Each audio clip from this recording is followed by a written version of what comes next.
Hi guys, it's Debbie, and today I would like to talk about some new 2026 movies, projects I am very excited about, or even just very curious about. Anyway, prepare yourselves, because every time I've done this video in the past, films I was very excited about either ended up never even being released or were big letdowns. So let's hope that this year the curse doesn't work. Of course, many directors who just released some great movies won't have anything else ready for at least a couple of years. For example, Bong Joon-ho's new film, The Valley, won't come out till at least 2027. Ari Aster has something like 9 unfinished projects. Well, then Nino by now has like 30 of them, so I don't know if and when we'll ever get that American Psycho remake. Miyazaki said he was retiring with The Boy and the Heron, then at 83 years old changed his mind, and apparently even the vice president of Studio Ghibli can't convince him to retire. That's fine with me. We're still waiting for that years-old announcement of Kristen Stewart and Oscar Isaac's vampire movie. Scorsese is always announced at directing something from a film about Jesus after meeting the Pope to a mob movie set in Hawaii. Jordan Peele's new movie has been removed and re-added to Universal's release schedule multiple times. Robert Pattinson will be 50 by the time The Batman 2 will be released. Guillermo del Toro has said that studios have rejected 5 of his projects. So honestly, by the time I film, edit and upload this video, there will have been another 25 billion changes. A director will have been cancelled, Disney will have bought another studio, and I don't know, there'll be an anime remake of Interstellar. Okay, so first up, in 2026, the new Narnia film will be released, a massive project, but for which there's still not that much hype, and I think it's because we're terrified of how bad this could turn out to be. I'm particularly excited about this project because it is based on The Magician's Nephew, which is chronologically at the beginning of the Narnia story. It explains the creation of that world and a lot of the magic and wonder that then is given for granted later on in the story. I'm actually going to show you my 85p charity shop copy of this book. Here it is, because I've reread it so many times. I used to reread it even on my lunch break at work, and I absolutely love the mystery, the wonder, the Christian references, dark and scary elements like the witch, and the massive world building all packed into this little book. The descriptions of the eerie silence, the nature, the colour of an older and newer sun, all of that. Now, all of this is coming to your screens, actually to Netflix, directed by Greta Gerwig, who directed Barbie. I mean, technically she is a good director. I mean, she even directed Lady Bird and Little Women. I just feel like this is very different from her usual world. I was also a bit scared when I read that Netflix made a multi-year deal with the C.S. Lewis company to produce films and series, plural, based on the Chronicles of Narnia. But of course, I'm excited to see how it will play out. We can't judge before we see it. I mean, even Frankenstein came to Netflix and it was a great film. Next up is the drama, starring Robert Pattinson and Zendaya as a couple whose relationship is put to the test. Aside from the fact that I'm a big Pattinson fan, I've been enjoying the works of director Christopher Borgli, a Norwegian director who has made Sick of Myself, a great movie about a woman who starts faking an illness for attention until the line between faking it and real illness completely spirals out of control. He also directed Dream Scenario, which is very weird, about a normal professor whose life changes when millions of people claim to have seen him in their dreams. So he's definitely a director who likes tackling bizarre concepts. And I have a feeling that his new film, The Drama, will touch on some pretty unhinged territory, but tight relationships. I have a feeling it will be somewhere in between The Materialists and Die My Love, but who knows, as at the moment we've only had a teaser trailer. Hirokazu Koreeda is also returning in 2026 with his new film, Look Back.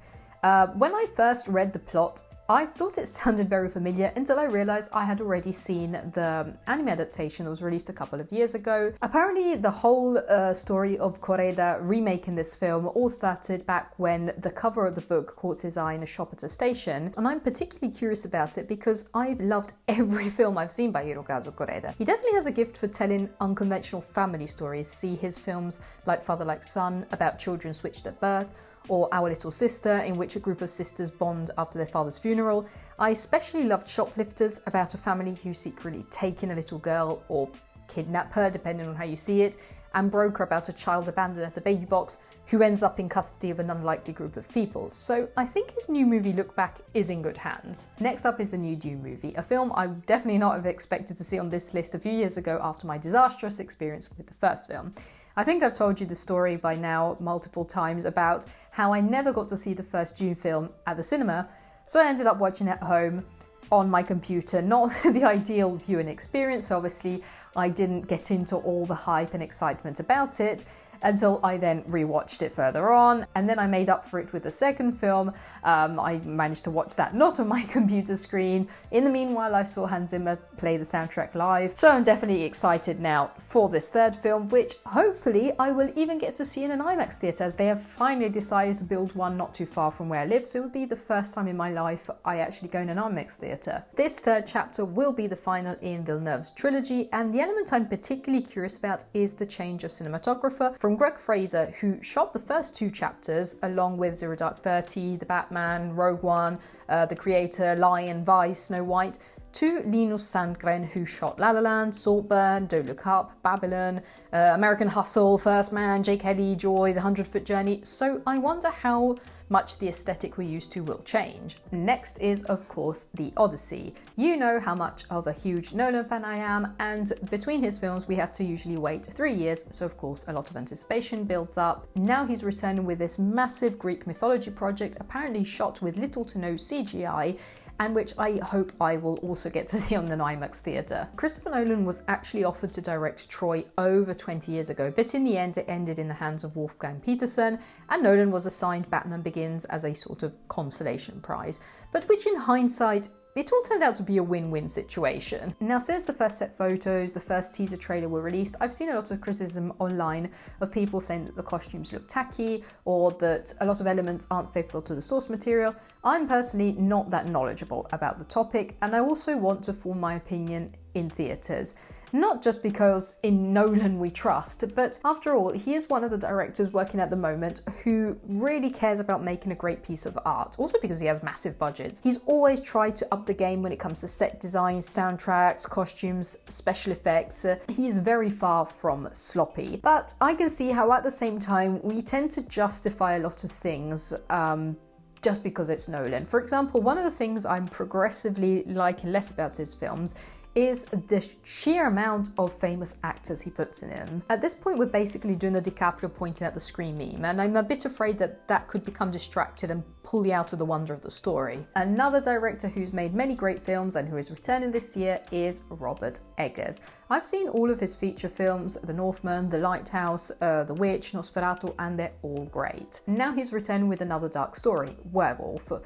About what? You guessed it, a werewolf. The film is set in the 13th century. Eggers has basically never made a film set in present day, and it features a lot of his longtime collaborators. There's Aaron Taylor-Johnson, Lily Rose Depp, Willem Dafoe, and apparently it's the darkest script he's ever written, and I'm here for it. Another dark story coming in 2026, but which could be a huge hit or miss, is Maggie Gyllenhaal's Bride, about the creation of Frankenstein's creature's companion. This film does have a great cast: Jessie Buckley, Christian Bale as the creature, Jake Gyllenhaal, Peter Sarsgaard. The reason I say it could be a hit or miss is that it shifts a lot from the usual gothic Frankenstein aesthetic. From what we've seen, forget Guillermo del Toro's Frankenstein, forget Kenneth Branagh, this movie looks like a Joker and Harley Quinn style 1930s gangster criminal couple vibe. So it could either take the source material and give it a very interesting twist, or it could turn into something absolutely awful. Fun fact, the cinematography is by Lawrence Sher, who shot the two Joker films. The music is by Hildur Gunnadóttir, who also scored the Joker films. The makeup of the hairstyling team is the same. That might help create a similar vibe, but it could also end up being a terrible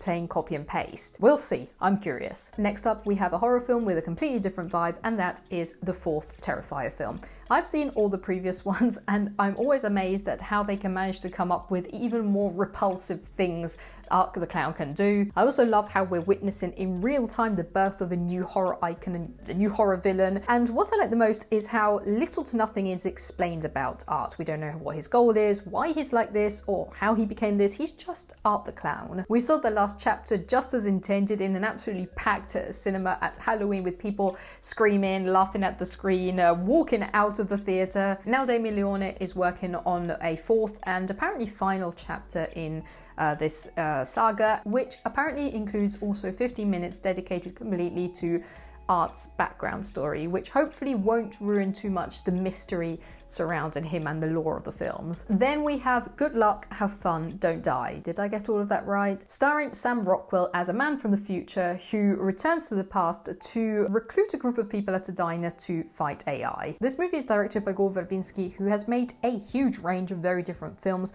from Pirates of the Caribbean to A Cure for Wellness, from Rango to The Ring. But the main reason I'm curious about this one is, of course, Sam Rockwell. He's one of my favourite actors, and I honestly struggle to think of a single movie where he hasn't been absolutely amazing, often in supporting roles, so it'll be a treat to have him as the main focus of this movie. A very different movie is Steven Spielberg's return with what is apparently his new UFO movie, Disclosure Day. I say apparently because a few months ago it was reported that Spielberg would be returning with his new UFO movie, but then the first teaser trailer was released and there's no specific reference to UFOs as we usually know them from his previous films. There's a heavy emphasis on religion, nuns, and people holding crosses. At one point a character even questions why he, supposedly referring to God, created such a vast universe only to then reserve it to us. So I guess it will explore UFOs mixed with religious elements and the wonder of the vastness of the universe and the great unknown and the mysteries of life.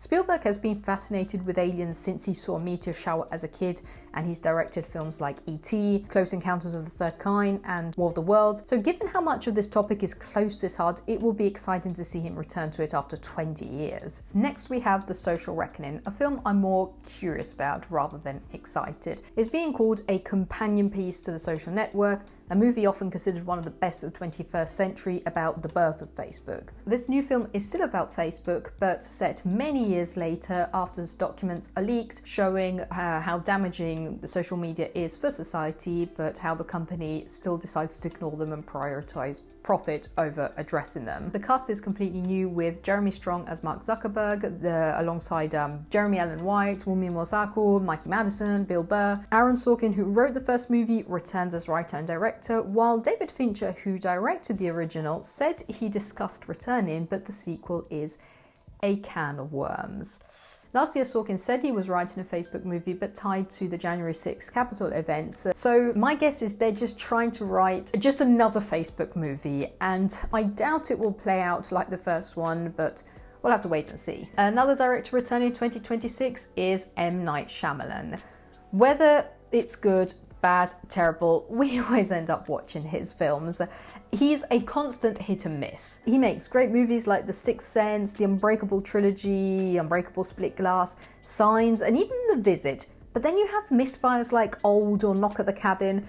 I'm still undecided about Traps, since I kind of enjoyed its campy storyline. Now he's back with Remain, which apparently is a romantic thriller, something a bit different from his usual works. It stars Jake Gyllenhaal as a writer who retires to Cape Cod. He's mourning the loss of his sister, and there he apparently meets a woman who completely derails his life. Shyamalan is known for his plot twists. At this point, we basically watch his films expecting them, so it'll be interesting to see where this film goes.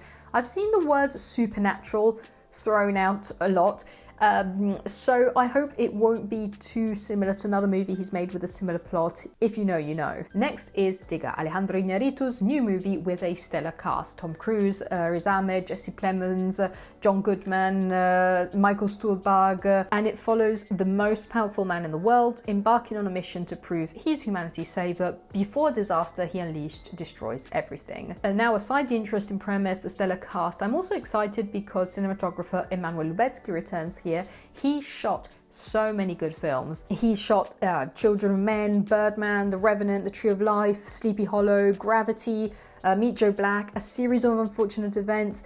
Even his lower rated films like Knights of Cups are still visually stunning. There are other smaller, or let's say lesser talked about movies which do look interesting. For example, Olivia Colman will star in Wicker alongside Elizabeth Debicki, Alexander Skarsgård, Peter Dinklage, about a woman who commissions a husband made out of wicker. Another smaller film I'm curious about is Sheep Detectives, in which a group of sheep have to investigate the death of their shepherd, portrayed by Hugh Jackman, with Emma Thompson as his lawyer. And I also just wanted to say that a lot of these films that I'm excited about don't end up actually being the ones I enjoy the most in the year. If you see my video about my best movies of 2025, a lot of the films I ended up enjoying were ones I just randomly stumbled across during the year. As a matter of fact, there are some other massive films that are going to be released in 2026, but for which I'm not particularly excited. Others require like seeing 15 previous movies, which I haven't and won't, like the new Avengers movie, or the new Hunger Games, for which I've been left behind like 5 movies ago. Scream 7 is coming out, but I only saw the first movie from the 90s. I haven't watched the Peaky Blinders series, so I don't know about the new movie coming out. I love the first Devil Wears Prada, but I don't know about this new movie.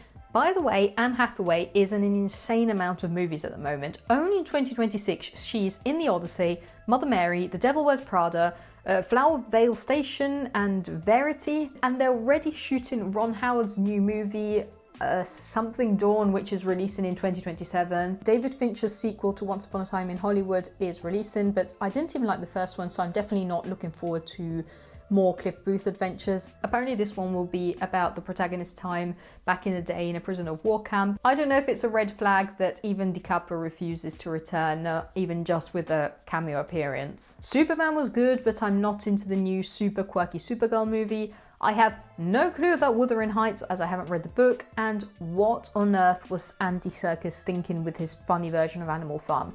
I really hope it's just the look and hides a much deeper satire, because at the moment it is not looking good. And now I'd like to hear what you're most excited to watch in 2026, so make sure to leave a comment down below, and I wish you all a great new year, hopefully with a lot of great movies. I hope you enjoyed this video. If you did, make sure to subscribe, and I'll see you in the next one. Bye.